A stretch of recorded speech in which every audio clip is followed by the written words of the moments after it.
subject matter tonight is patience. And it's quite fitting because right now I'm practicing a lot of patience with myself. So right before we went live, I was in an extremely unenlightened state where I was begging Bhante Sudazo to do the guided meditation and give the talk. And the reason why I'm sharing this with you, this kind of like less than impressive state of being with you, is because right now that feeling hasn't dissipated quite yet, but I have come to accept it. So as I was practicing meditation, so I was observing my breath and I was calming my mind and body, I was also actually coming to an acceptance of my emotional state and my unenlightened state. And that's one of the biggest practices of patience that we do, that we get to do in our practice. And it's interesting because we all, I feel like, have these sort of expectations with ourselves. And the more we do this practice, the more we feel like we're so unique in terms of the sort of both the bad and the good sometimes. But sometimes it shifts towards the bad and we're like, oh, wow, I've been practicing for so long. Or even if it's not that long, it feels like such a long time. And you kind of like grasp what you have to do. And it sounds like very, smart and kind of to the point. But there's that little voice inside of you going like, really? Why don't I just really get it? Why am I actually not enlightened quite yet? Or at least close to enlightenment? Why am I still experiencing agitation and aversion towards giving a talk in front of cameras, for example? I thought I had overcome that last time while I was in the middle of the talk. Why am I still backsliding instead of moving forward? So there's this constant struggle, constant struggle that we have with ourselves.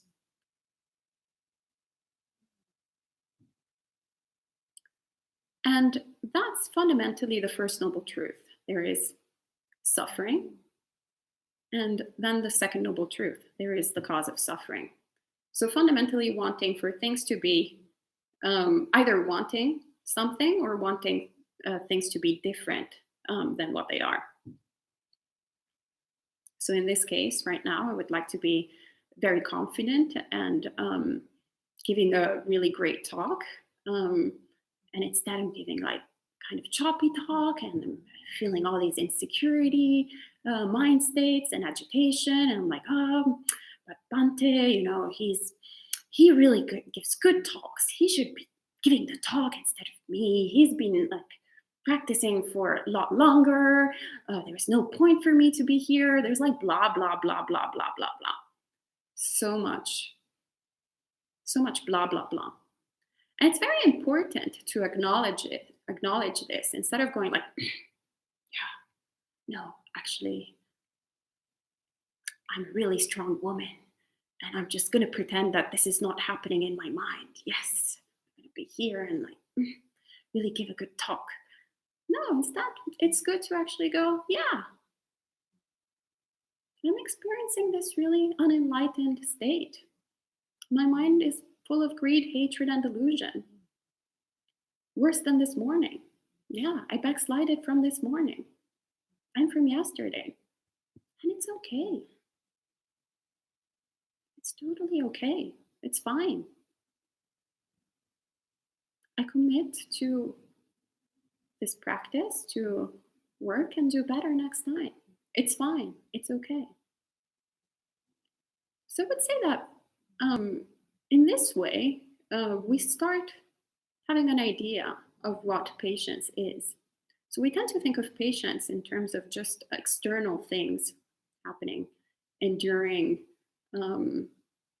unpleasant situations that are external, unpleasant people, unpleasant circumstances. But most of the time, actually, if not all the time, we're just really enduring ourselves.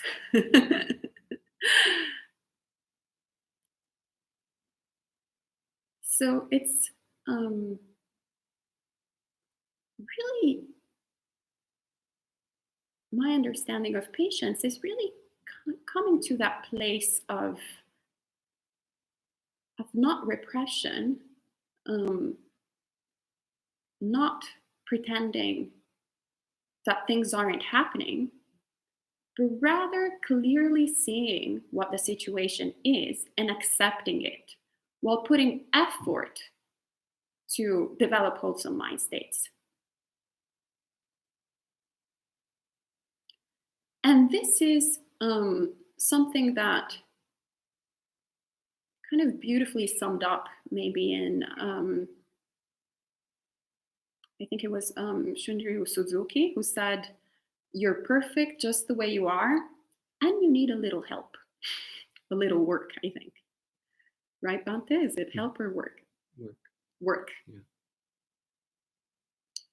So always going, okay, this is the situation, the way it is, and there's still work to do, but it's okay.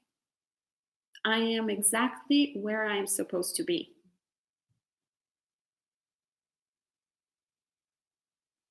There was, I think, Confucius saying that I really liked when I was a kid and I was playing this video game of like Chinese sort of domino on the computer. And I remember that whenever I would win, and then this thing would appear, it says, Confucius says, "Wherever you are, there you are." And I always found it quite amusing. And I kind of never really understood what it what it meant until I actually started practicing Buddhism. And it's no different than, once again, what Shunryu Suzuki said. So wherever you are, there you are. So coming to that acceptance that it's okay. Right now, I'm pretty unenlightened. Tomorrow, maybe I might be even more unenlightened, or maybe less unenlightened. But wherever you are, there you are. No coming, no going. To give another Zen saying. So there's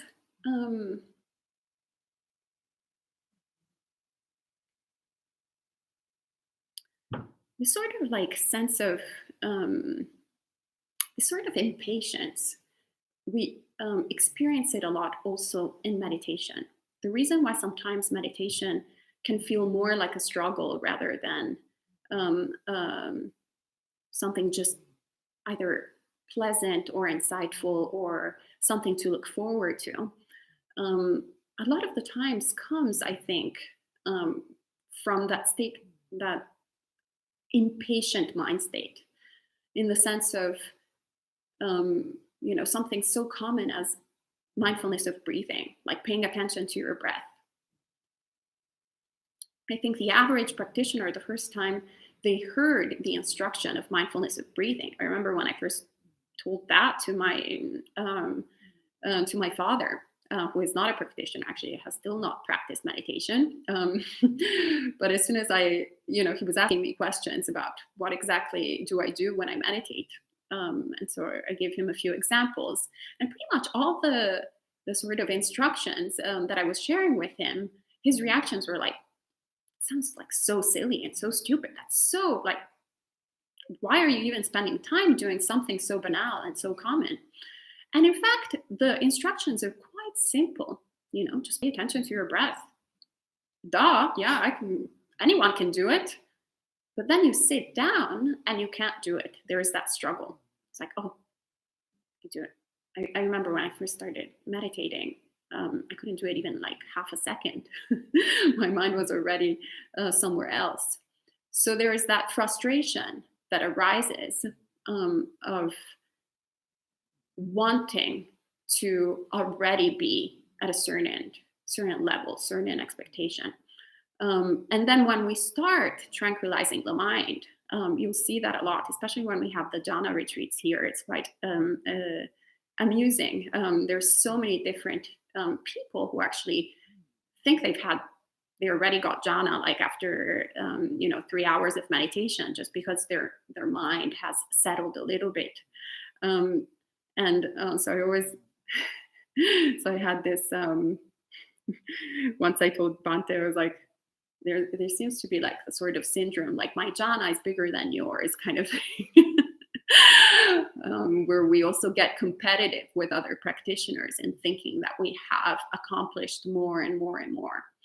And I feel that that's like a sort of opposite kind of the spectrum, where we're shifting once again, not accepting what our situation is, but constantly craving, clinging, going ahead of ourselves instead of just taking the time to really develop the courage and the fearlessness to see what is the situation that we're experiencing, what is it like.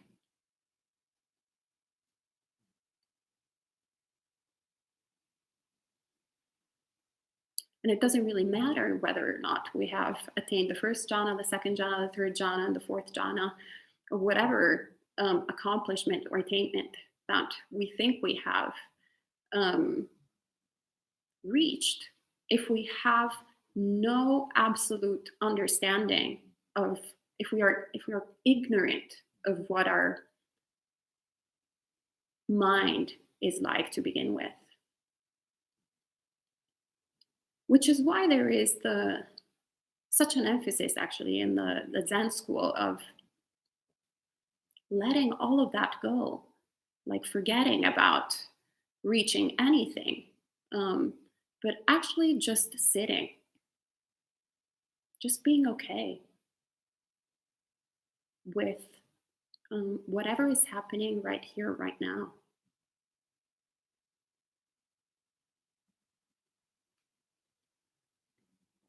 And accept that we're unenlightened.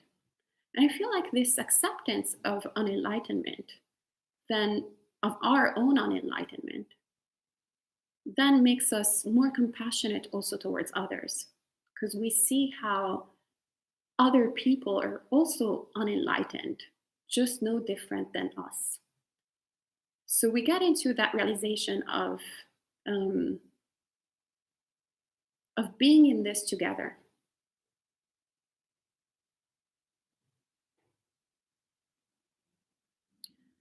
But we tend to sometimes go the opposite direction. And once we have some sort of realization, then we kind of like expect that everybody is like has reached is on the same sort of page. We get that a lot in whenever we, for example, we get woke on one particular subject or the other.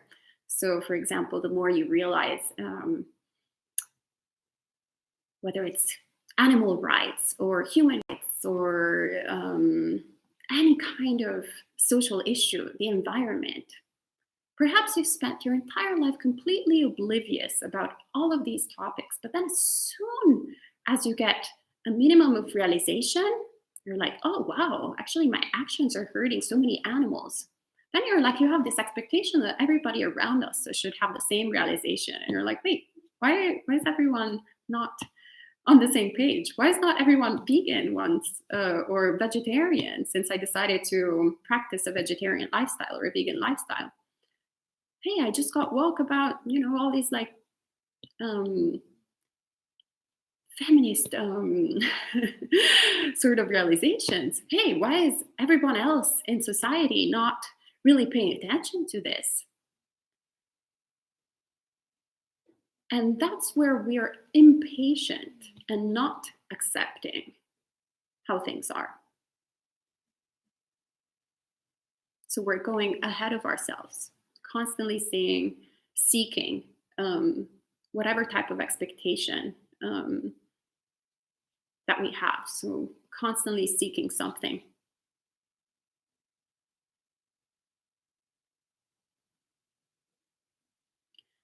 But then it's also very interesting that whenever we have, for example, these realizations in terms of being woke, then you kind of realize that probably a lot of other people have had the same experience towards you in the past when you were not woke, right? So how many people in the past have actually been patient with you? How many people have been patient with me in the past? So is it not kind of at least courteous to pay it back, pay it forward, to be patient with others around you? Just by that simple consideration, a kind of like an act of gratitude. Oh, thank you for being patient for all those years where I could care less about where my food was coming from and eating all those dead bodies and not really caring much about the opinions of my vegetarian and vegan friends. Well, how about maybe then I can also be patient, just like they were with me in the past.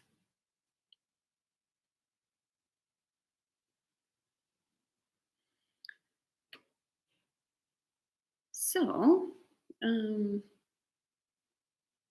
since tonight it's a very unenlightened talk, I think I'll end it with this and kind of get more into talking with you guys if you have any sort of thoughts. I made Stan also impatient. I don't know if you see him, but he's getting all restless here and trying to escape, but I don't want him to escape, so I'm like holding him here. Okay, well, thank you, Ayya, for your words on patience. And so at this time, if anyone has any questions or comments, please go ahead and type them into the live chat, and I'll read them out for Ayya. In the meantime, a few more people have checked in, a few more friends. So hello, Michael. Hello, Pamada from Sri Lanka. So very lovely. International audience tonight. Also, Marielle pointed out she's in the Dominican Republic. Great. So I think the only continent we're missing at this point is Africa, is there anyone in Africa who wants to give a shout out? Hello, Victor. Hello, Courtney, e-learner, Andre, Kevin, and Belinda. So happy all of you joined in. And so we do have a few comments. So e-learner says, or we think that every day will be a great day without impermanence, silly expectation. Belinda says, oops, I didn't really look at patience being so closely related to acceptance. That's such a great way to look at it when dealing with self-doubt. Thank you for sharing your experiences with self-doubt so honestly. Yeah, I will also add that acceptance, so actually practicing patience and with that nuance of acceptance then brings also to a lot of release from suffering. So for example, right now, I kind of just really accepted that tonight I was going to give a really bad talk. So great. Before I was fighting it so much, so hard. I was like, I just so wished I had the eloquence of Bhante Sudaso. And I so wished I could give like a really smart talk. And there was so much suffering in all those desires. And then I was like, I'm just going to give a really bad talk. Great. Releasing all of those desires and expectations and just accepting things as they are. And it's fine, whether it's good, whether it's bad, whether it's neither, whether it's forgettable, whether it's memorable, it doesn't matter. What matters though is releasing the suffering. So stopping the obsession and really getting to that space that leads to equanimity rather than to craving or aversion. Okay, Victoria says, thank you. Bobby says, can we get the nun talk? I think he means your explanation about why we should not use the word nun. Oh, Stan is averse to this, so he's like, okay, I'm out of here. So he just left.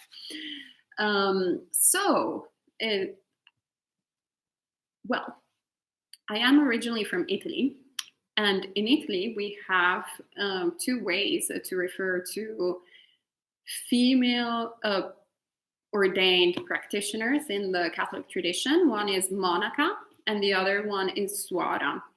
So for male ordained practitioners, you have monaco and prete. So monaco is monk, prete is priest. There are no female priests. So in Italian, you basically have female monk, monaca, so the same thing, monaco, monaca.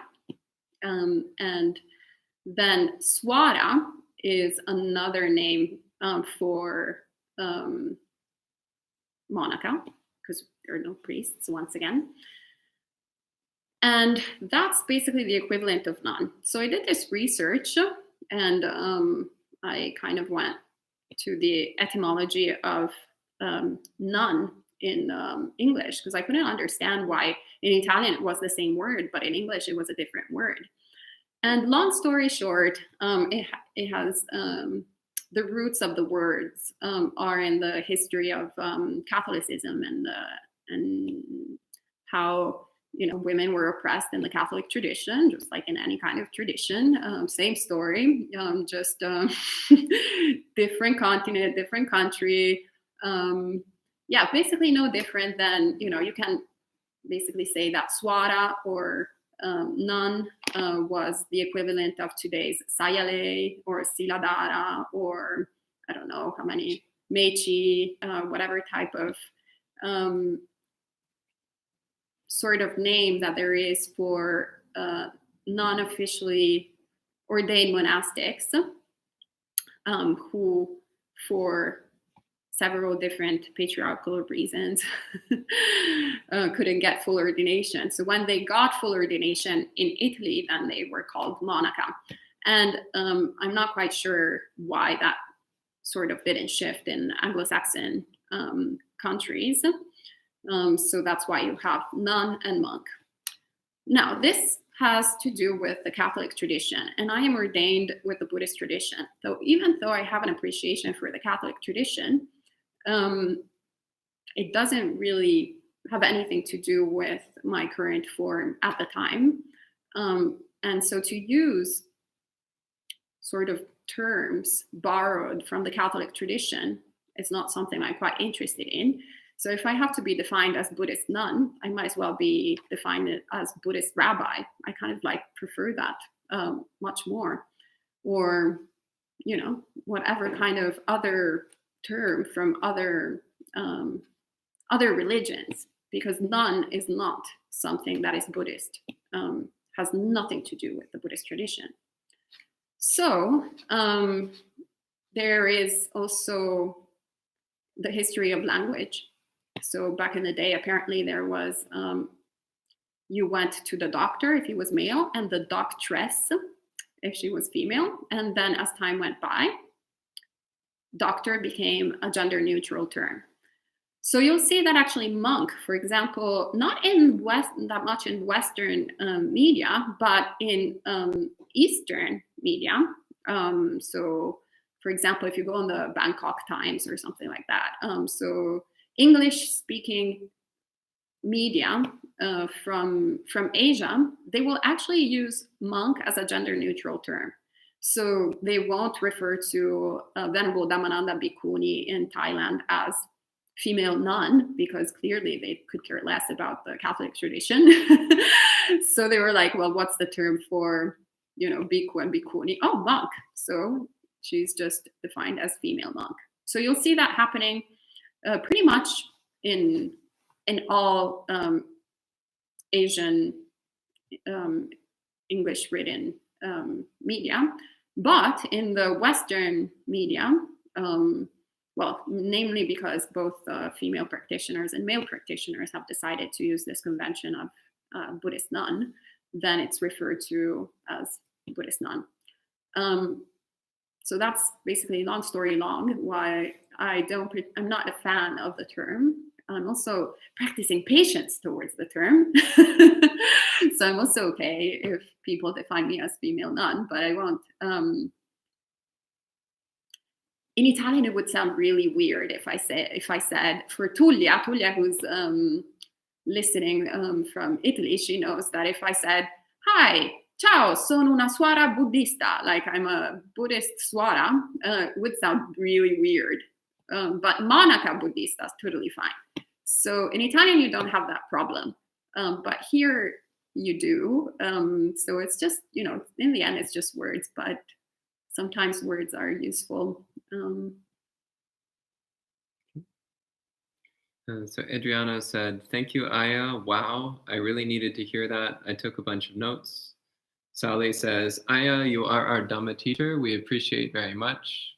Yulia asks, "Is there a line in between patience and I've had enough when dealing with some others?" Well, so actually there's one of my favorite suttas that I believe is number 2 in the Majjhima Nikaya, where the Buddha gives a really fully detailed kind of different scenarios and approaches to deal with the different scenarios in order to dispel our defilements. And so, you can kind of understand where that through this practice, then as you develop wisdom, you understand what the appropriate response is in every circumstance. So patience is always the appropriate response. But so having enough, for example, has a bit of an aversive connotation. At least that's what sounds to me. So you're like, and nobody got time for this. Like, no, you should always have time for anything. So it's not about wanting for something to disappear in front of you. That doesn't mean, that would be like a sort of endurance with an aversive underlining. What we want to develop is that acceptance of things. So really going, okay, like the pandemic is never going to end, but with also the understanding that also the pandemic is impermanent. So patience is always the appropriate response, but at the same time, we also need to understand when it's the appropriate response to, while being patient, to remove ourselves from a situation. So for example, if there's a poisonous snake, that would be the most common example that is normally used. If there's a poisonous snake, you don't just stay there and endure the situation while the snake is coming towards you and is about to bite you. You accept that the snake is there, you have a mind of loving kindness towards the snake, and then you remove yourself from the situation. So whenever there is a toxic sort of environment and it's not beneficial for your practice, then the appropriate response is to remove yourself from the situation. But still being okay if you can't remove yourself from the situation in that moment. There's always so many different causes and conditions, and keeping that quality of the mind of, once again, acceptance towards your mind states and also towards the situation in itself. But once again, knowing that if something is not wholesome, if a particular person is displaying harmful behaviors, understanding that it's sometimes appropriate to remove yourself from the equation. Key says, "Hi Ayya, thanks for your talk. It will help me be more patient with others and myself." Belinda says, "You think it was an unenlightened talk, but it spoke right to me." Adriana says, "Your Dhamma talks are immensely appreciated. What you shared on dealing with difficult circumstances and emotions has been incredibly helpful for me these past few days." I'm happy to hear. Sally says, "May I ask regarding acceptance? Is there any sutta that Buddha mentioned some practice related to acceptance?" Absolutely. He talks about it over and over again. So enduring pretty much anything, cold, heat, creeping things, creeping beings. So, when we think about meditating in the forest, in our imagination, it's like, oh, so cute, so sweet, oh, so peaceful, so beautiful. Then you sit down, and actually, it was quite amusing. When I was in Thailand a couple of weeks ago, we were at this monastery that was in this incredibly beautiful setting. And there was a lagoon, I think it's called in English, a lagoon. So lovely. So we do the chanting in the morning, and then I'm like, oh, now I'm going to go and meditate under the Bodhi tree in the lagoon, waiting for the sun to rise, la la la. And I go there and I sit down. And I think I had like 1 minute of like really blissful experience matching like my expectations. And then the amount of creeping things coming up and the Ajahn mosquitoes, as Ajahn Brown calls them, coming like in flocks. Like first one appears and like bites me, and I'm like, oh yeah, enduring, and then 2 come, enduring, 3 come, 4 come, 5 come, 10 come, 100 come. So it was extremely brutal. Like it basically went, oh, peaceful, brutal, and then slowly getting back to a blissful stage by accepting that, by letting go of my expectations of the blissful experience, understanding that it was brutal, and practicing equanimity towards whatever I was experiencing, or practicing patience leading to equanimity. That's more correct. So it's all about that, but also practicing endurance towards when people are shouting at you or saying or presenting views that are opposite to yours. If you are just slightly unenlightened like I am, you're probably going to have a lot of distress whenever, especially things that you really care about, moral issues, for example, whenever they're attacked by other people, or when someone is shouting and yelling at you. So those are all great opportunities for practice, where we can practice patience and acceptance, and always with ourselves and others. So it's not that like, oh, practicing patience, people are just yelling at me like oppressing, or no, I'm not angry. No, I'm not angry. I'm not angry. No, that's not what we're trying to do. You go, wow, I'm experiencing a lot of anger. That sucks. You can also, sometimes I actually also say it out loud, like with the person who I'm having a sort of hostile conversation with. When I'm actually skillful, I say that. I acknowledge it. I'm like, well, right now I'm experiencing a lot of aversion, a lot of strong emotions. This is what is currently happening. Not pretending that it's not there. And by accepting yourself, by having patience with yourself, then you manage to also have patience towards others. So right now, not right now, but like in the actually 2 nights ago, whenever I gave the last talk, at a certain point I clicked something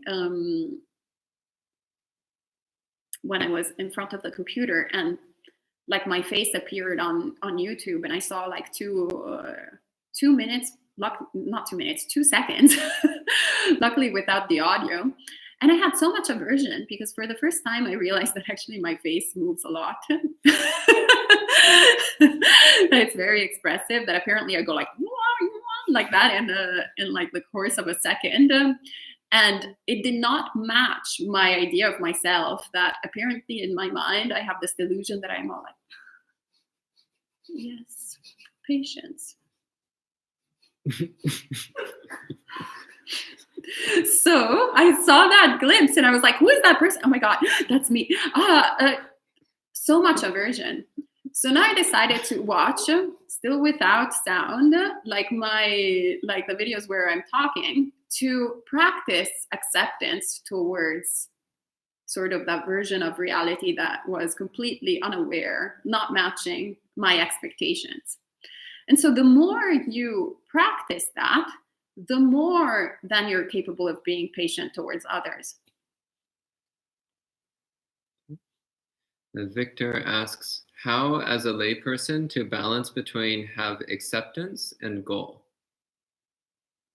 Well, I don't understand why you think that monastics don't have goals. I mean, we have the most ambitious goal, enlightenment. So that's a very, very like high. I mean, I've always been an ambitious person, whether I had before robes or after robes. So this is just, I feel like the most ambitious thing I've ever done. All the others were quite sort of, manageable, feasible. So I would say that actually acceptance gets you closer to the goal. It's not about having a balance, but rather if you don't accept things as they are, there is no way to reach anything. Or if there is, it will be extremely painful, extremely difficult, extremely slower, more slow. So that's that's the cause of our delusion, that we think we see things not as they are. So we have all these wrong views, thinking that practicing patience is practicing acceptance is something counterproductive. So we have this sort of binary thinking that either we are extremely aggressive towards things or we're a doormat. That we can't absolutely have any kind of ambition unless we're aggressive. And if we're not aggressive, then we're doormats. But it's quite the opposite. Do you know how much energy it takes to be angry, be aversive, be like constantly pushing, constantly craving? Well, disclaimer, if you watch your mind through meditation, you'll see how much of a waste of time and how much effort it takes. So if you have, say, 10 energy slots every day you can decide where to allocate those energy slots towards.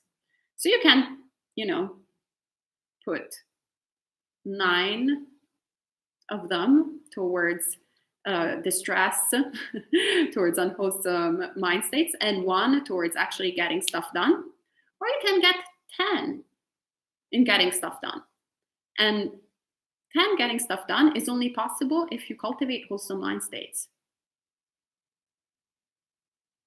Otherwise, you're occupying the whole thing with unwholesome mind states. So you're creating all this anxiety and distress and that consume you. Why do you think in companies they are teaching people mindfulness-based stress reduction? To make them more productive. So the practicing mindfulness is directly connected with practicing patience. So the more you do these practices, the more you are productive. Now in Buddhism, we want to be productive in a wholesome way, which is why it's very important to develop all the trainings in morality, because also, of course, they will lead to our happiness and welfare. And Yuri Tsai says, I'm having difficulty practicing Dharma because I am presently in a Protestant environment. Thus, I've noticed becoming irritable and impatient. Any tips on overcoming this dukkha? Well, first of all, practicing patience with yourself, going, okay, well, right now there's a lot of difficulties happening in the mind, and right now I am my mind is full of defilements. Okay, so I forgive myself and I commit to following the path. The second consideration I would do is, how are you approaching the situation? So are you trying to convert all your family or friends or whoever it is, or the people, all the Protestants, to Buddhism? Or you're like, Buddha saves, no, Jesus saves, repent, no, you repent. Or are you just actually practicing Dharma and leading by example? And so a lot of times, and I see it a lot with my parents, for example, who are not religious, which means they're more religious than the religious people, by the way. Because atheism has that sort of, there's an underlying belief in atheist people that they are somewhat right, like more right than the religious people, because they are closer to science, closer to, like actual things that are tangible. So if I dare even go towards anything that they hint out that is religious, it's a catastrophe. It's like a recipe for disaster. There is no turning back from that. And I have to say that a lot of times I have done that, in the past. Terrible. Useless. Never managed to teach anything to my parents. Never managed to have a constructive, never managed to change their minds, let alone, have a wholesome kind of relationship with them. Total like waste of time for all of us. But also the great realization of like, wow, well, I'm trying to sort of tell them how they should be acting, and how, Buddhism is so great, but I'm actually the first one not practicing Buddhism. So I'm a really bad advertising right now for what I am trying to quote unquote sell. So instead of that, then instead of focusing on doctrinal elements of Buddhism or judging, most importantly, judging people around us because they're so unenlightened, they're so, uninstructed worldlings, they really don't get it. Oh, look, they're so fixated with all these like material things, or if they're of a different belief system, oh, it's all these superstitious things, or whatever we think of other religions and belief systems. Instead, why don't we focus on our practice, on practicing kindness, generosity, deep listening. So Bhante will be giving a talk actually this weekend on deep listening, and just really being present, with the Protestant people, and then also asking questions, like really being interested in perhaps their belief system, and you'll see actually that there's a lot of overlap. I did for a year. I went to this beautiful course at the Interfaith Center of New York, where there were people from adhering to all different sorts of spiritual faiths and religions. And it was actually quite beautiful to learn from them. I learned so many things about Islam that I had no idea, up until I went to that course. Lots of things about actually Christianity, also my, sort of, not religion of birth, cultural religion at birth. Like so many different elements. And then through my Buddhist practice, I managed to understand these spiritual faiths. And through these spiritual faiths, I got a better understanding also of the Buddhist path. So it's more learning from others, practicing compassion, kindness, and patience, accepting that it is what it is. People are going to be different than you, and it's okay. And Kevin was reminding people to support the monastery. So if you would like to make a donation, you can follow the link at the top of the chat. Kevin is like our conscience rising. Sally says, may I ask a personal question? If it's too personal, please skip this. What's the reasons to choose to be ordained? That's so brave. So my personal reason to ordain. Who's asking this? Sally. Oh, Sally. Hello, Sally. Good to see you. Why did I choose to ordain? It's kind of interesting because I feel like I never actually chose to ordain. It's not like I was, I used to work in fashion / the art world. So it's not that I was like, writing for magazines. And then at a certain point, I'm like, oh, no, now I'm going to ordain as a Buddhist monk. No, it's not. It didn't happen that way. It was more of a sort of slow path, gradual path.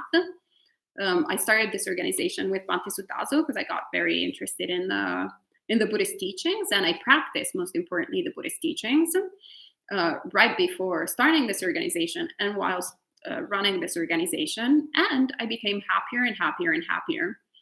And I was living more and more a semi-monastic life. So then it came to a point where I had to ask myself the question of, well, what do I want to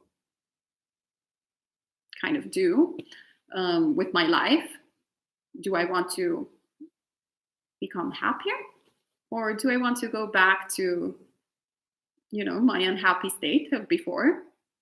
And I was like, well, it's like a no-brainer. So I want to become happier. So monastic life was already basically living already like a monastic. So it was more like, okay, let's just match the form with the essence, so to speak. So it was a sort of choice / non-choice, in the sense that it was a natural course of events rather than overnight choice. And I don't know, I feel actually it's much more brave to be a layperson. Because you have to,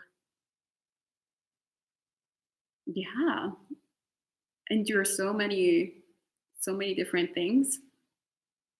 I don't know. As opposed to we have to just like let go. Peace, peace, peace, peace. So yeah, it's just it's much easier for me to be a monastic than to be a layperson. That's why I decided to ordain. Then Sally also asks, please bear with me. May I ask which suttas mentioned about acceptance practice? I can send you some links, but definitely like the Majjhima Nikaya number 2. I don't remember the name of the sutta, Sabha. Sabha Sutta. Are we studying that during sutta study? We will eventually, I think. Yeah, we'll get to it. Yeah, it's a great, incredible sutta. So I think in Bhikkhu Bodhi's translation, it's the sort of subchapter that says things to be endured. Yeah, to be transcended by endurance. Then there is also a beautiful sutta that I think it's Saka. So the Asuras, there's a fight between the Asuras and the Devas, and then Saka wins. So Saka, the head of the Devas, and so there's like a beautiful conversation about practicing patience instead of aversion. So it's very much connected to someone's question from beforehand. So I don't exactly remember the quote, but that's a beautiful sutta on patience as well. And it's full. It's in the million lists that the Buddha talks about. So it's always like a sort of derivation constantly of enduring both creeping things, cold, heat, just sort of natural phenomena, and also people yelling at you, saying aversive things. And I think there is also one of the Jataka tales, if I remember correctly, that one of the stories of the Buddha where he was an ascetic, and one of the kings starts asking him, about, he says, I think that, I don't know if that sutta or is in the Dhammapada, that he says that patience is the highest of the ascetic practices. And anyway, in that Jataka tale, the king then kind of tests him. So he starts cutting all his limbs and doing like a lot of horrible physical things. And he never loses patience, but keeps actually a mind of loving kindness towards his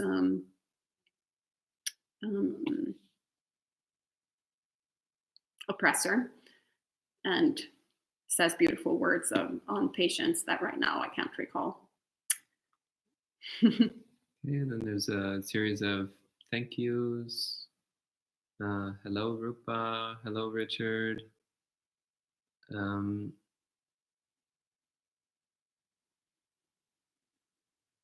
Let's see. There's a question here in Spanish. I can try to read it out, but my pronunciation might not be great, so it might be easier for you to read it. Okay, I can try. Or do you want me to try reading it out? Maybe not, because it's Spanish and I don't speak Spanish, but buenas noches. Llevo más de un año meditando a diario, 10 minutos como mínimo. No veo resultados para mejorar mis emociones. ¿Es posible que lo esté haciendo mal o solo sigo practicando? Okay, so Sandra says, good night. I have been meditating for a year, like for at least like 10 minutes. And I can't see minutes a day, and I can't see results in order to improve my emotions. Is it possible that I'm doing it wrong, or should I just keep practicing? So disclaimer, I don't speak Spanish, but Spanish is very similar to Italian, so I can somewhat understand.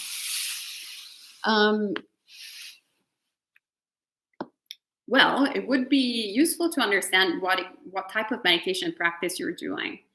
But if you are in particular dealing with strong emotions, one of my main meditation practices is what I call mindfulness of emotions. So instead of paying attention to the breath, I actually, there's a strong emotion happening that really grasps my attention, I shift my attention towards the physical sensation in the body of the emotion. So, for example, right before we started the talk, there was a lot of anxiety and a lot of kind of twitching and nervousness. So while I was doing actually mindfulness of breathing, so I was paying attention to my breath, but that's because these days I like to do that as well. But I was also at the same time acknowledging and looking at the physical sensation of the emotion. So the twitching and the strength of the really like, it felt like a sort of kind of like a fist here. I'll mimic it instead of explaining it, because it went like this, like.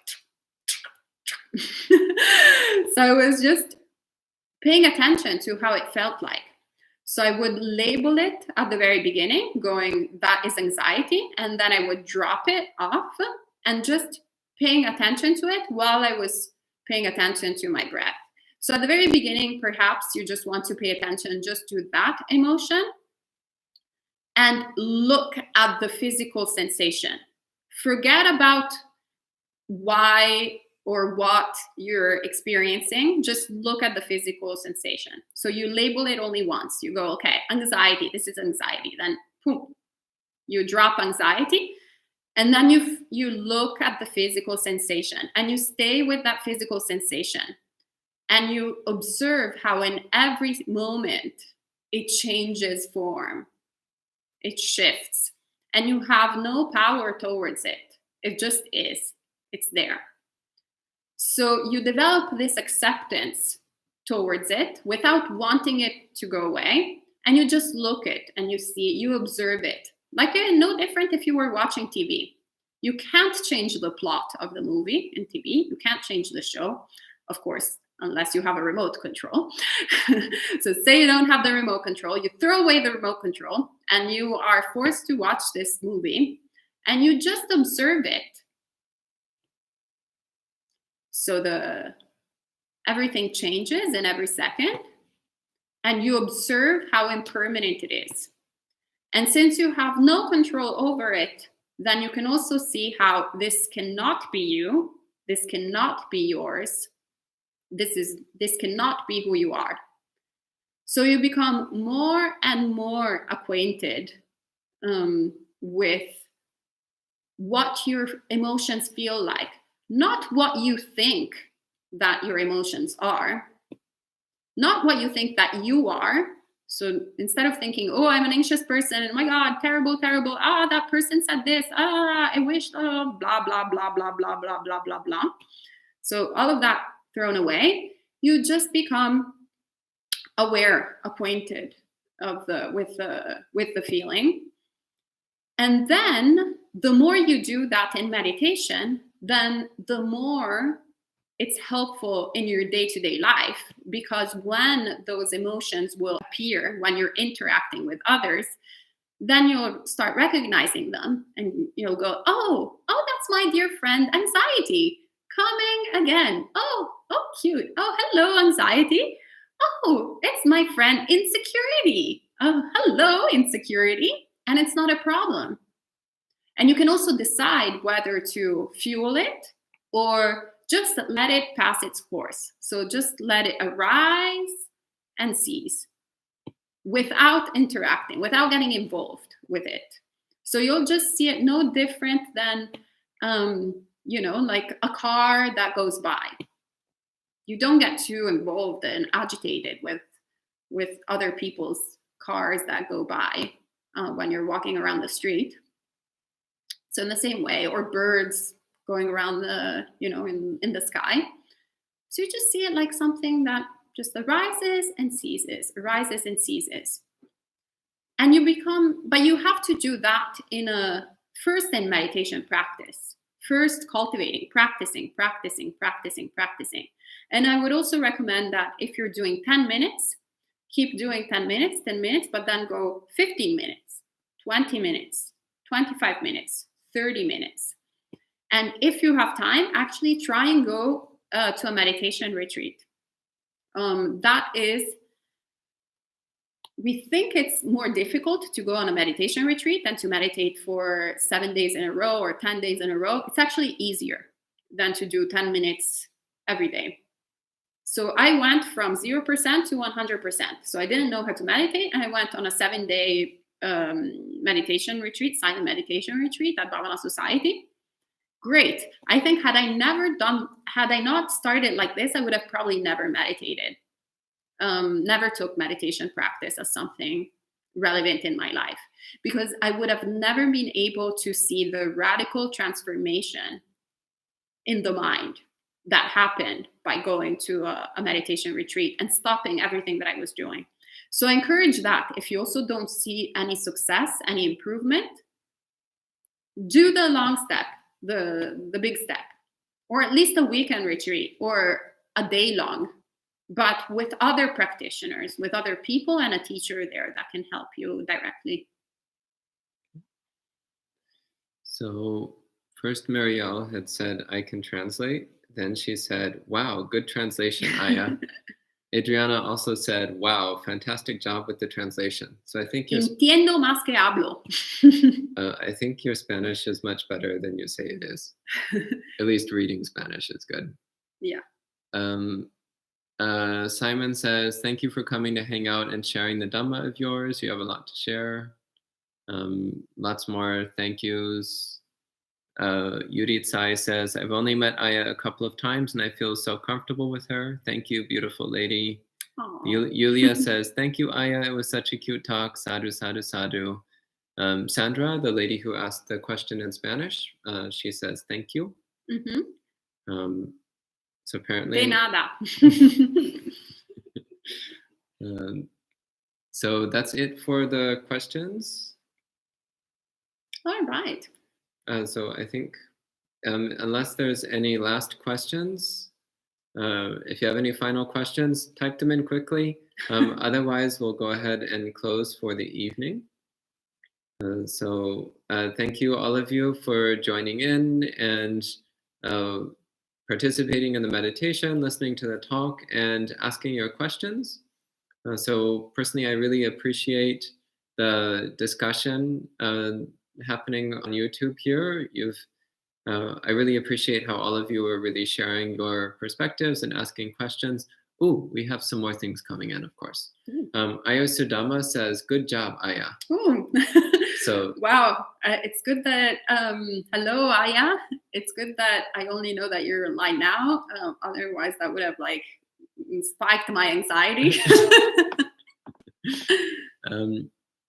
And Sally asks, "What's the reason for labeling the emotion?" Just to acknowledge it, to become aware of what it is. So that is something that has proved to be very beneficial for me.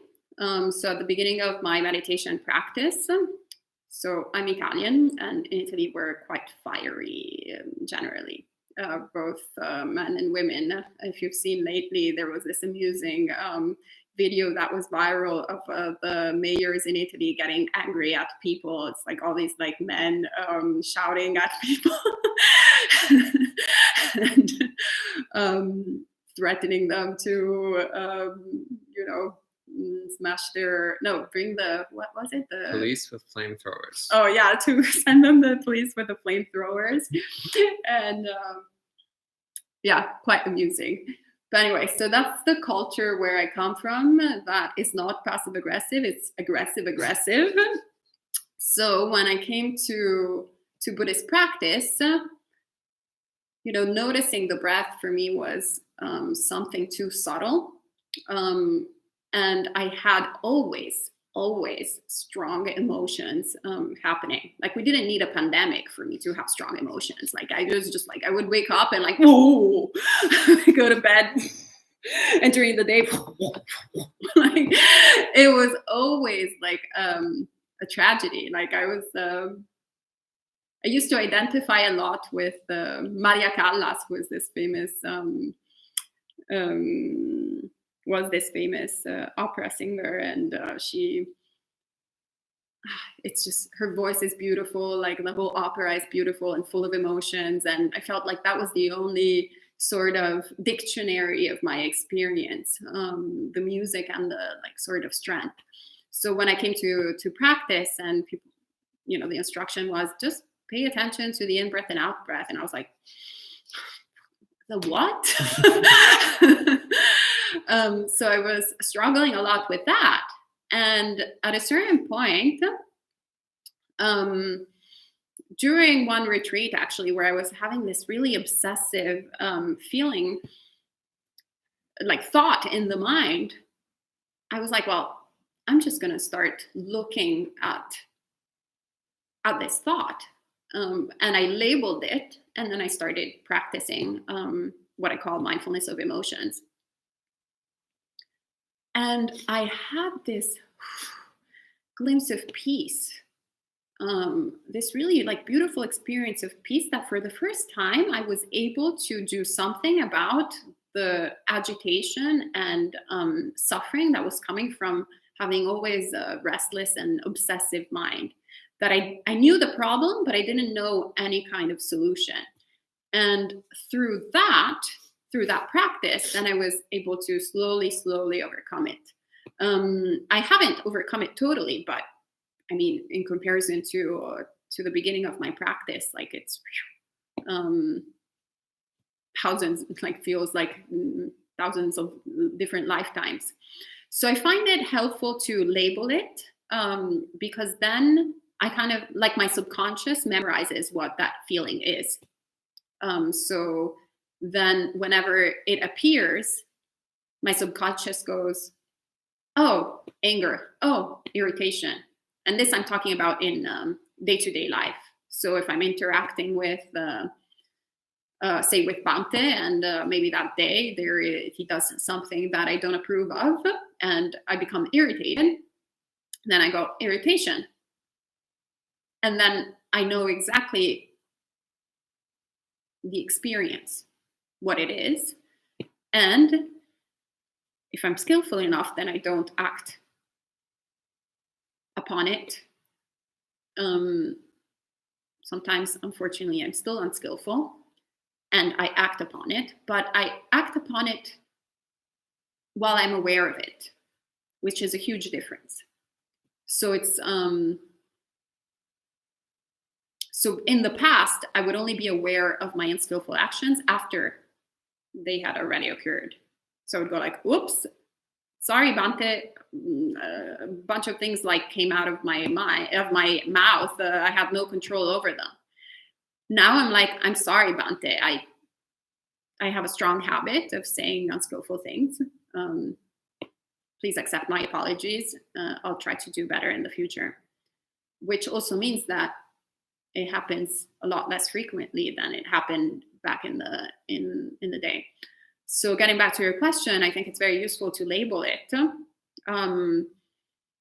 You also see this practice done, obviously, in a more extensive way in the Mahasi method, where you're constantly labeling every single thing that you do.